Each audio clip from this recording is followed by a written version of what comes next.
So next up we've got The Rain Killer from 1990, which is a movie that doesn't...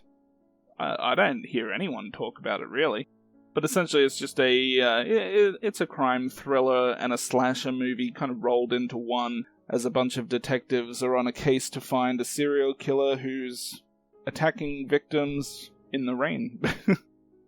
The movie itself isn't all that special in terms of plot, and I mean, we've seen probably a ton of other movies with similar plots to this one. For me, the one thing that helps make this movie stand out is the fact that there's so many scenes with the rain. I actually kind of enjoyed that, because I mean, there's a game, I don't know if you're familiar with it, the game Heavy Rain. Yeah, I've heard of it and I've seen a little bit of it. Yeah, it's one of the games that I've probably played a lot in comparison to most other games, so it's got a lot of similarities to that, both in the sense that obviously it's got a lot of parts with the rain, but it's also kind of, you know, there's a detective side to it where you're trying to find a serial killer. Yeah, it just reminded me a lot of that. And even that game and this movie both kind of have this noirish type feel to it. It's not strong, but it's there. And I kind of enjoy that as well. I mean, I hear, saxophone in the background. I just know this movie's going to not only be a bit of a noirish crime thriller, but it's also going to have some sex in it. And it certainly has some sex in it. It does indeed. It almost ruins the movie. Well, yeah, I mean, after the first two stabbings, which happened quite early in the movie, and I think those scenes are actually quite decent, because even though I wouldn't call them very graphic scenes, but they quite relentless. They get the job done. Yeah, and after those, the movie does, for a little while, kind of forget what it was just showing us, and then it goes into this person's having sex here, another person's having sex there. It kind of forgets for a while that there's actually a movie going on and they're looking for a killer.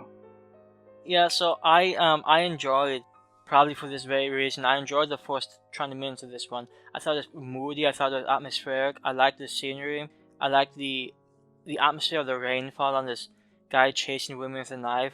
And then it became like a melodramatic, romantic subplot, main plot type thing, and my interest level dropped stupendously during that.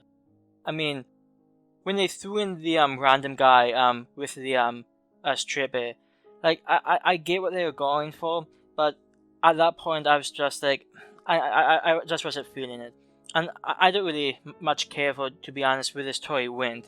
Like when we find out, when they catch the killer, like the whole conclusion, I wasn't very happy with it. I didn't particularly like the romantic interest between the agent's ex-wife and the main cop. None of that did anything for me.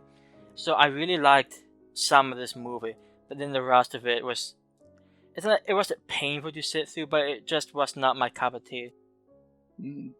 The stripper in the movie is played by Maria Ford, who we saw in Strip to Kill 2, so I knew she was going to get those titties out.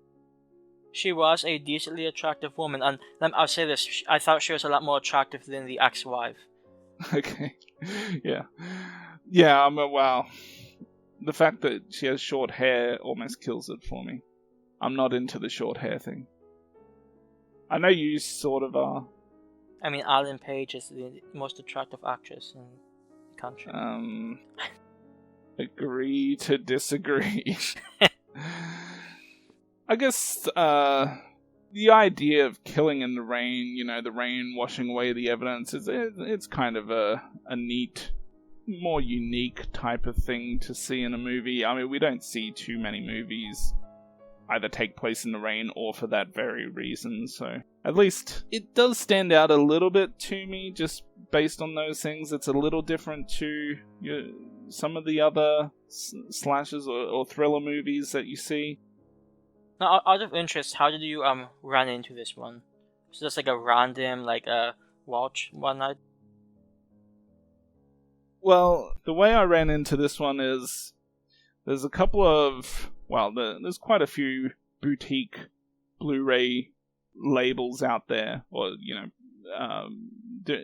small companies putting out unknown movies. And typically, for a lot of Blu-ray collectors or movie collectors in general, if they're into those type of movies, they'll kind of stick to seeing every upcoming release from those companies. And in this case, I think this one's from Scorpion Releasing.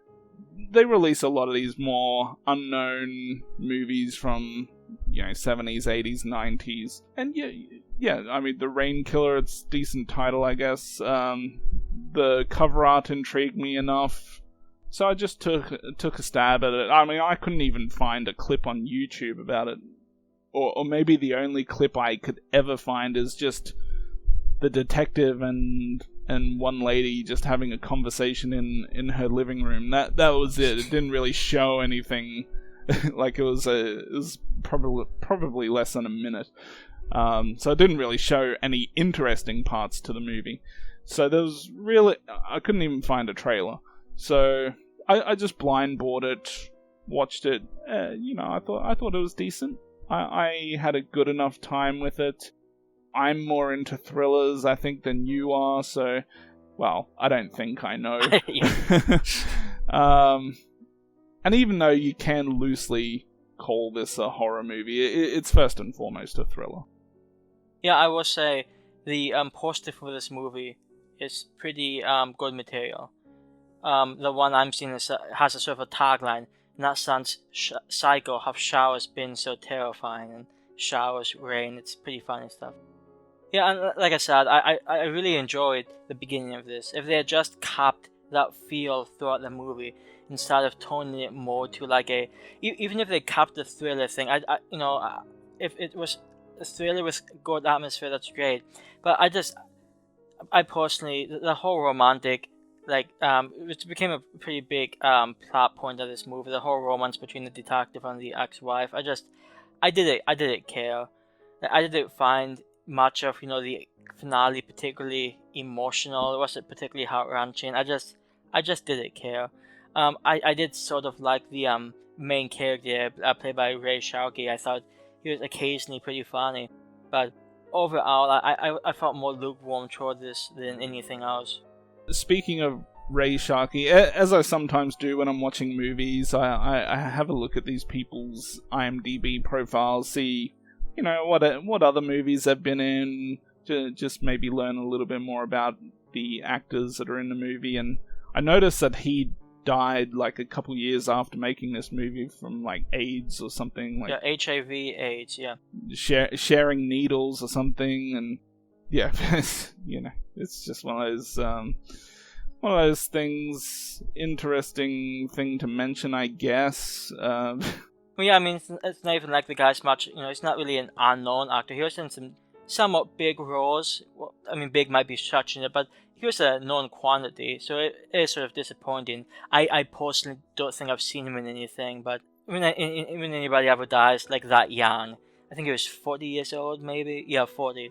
That's just really disappointing, especially, there's some actors who still act up to those 70s and 80s, so this guy definitely could have done things in the future. Had he made it to the future. Could have been a Rain Killer too. So we lucked out. I would have been fine with that. Yeah, so I had a decent time with the movie. I don't think it's necessarily plot-wise all that special, but I think the setting, a lot of scenes in the rain. I think the stabbings, they've got some quite relentless stabbings. They're not like just someone come up, stab them once, and then walk away. They actually, stab them a shitload of times, really. During the actual scenes where we get to see stabbings, which, there's 4 or 5 in the movie, I think, roughly.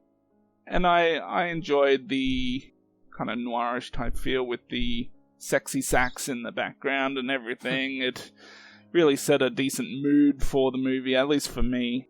So I'm gonna give it a 7 out of 10. I certainly won't mind watching it every now and then. Maybe, watch it again another 5 years or so, and watching it while it's raining outside help set the scene even better. Yeah, so I'll just reiterate.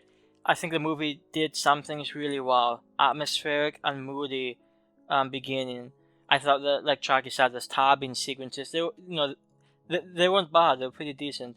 Especially like the one where this woman's begging to be let into this. I think it was the diner type thing, and then the guy comes up behind and stabs her like 5-6 times, or the other woman's just like screaming, just right in front of her, just.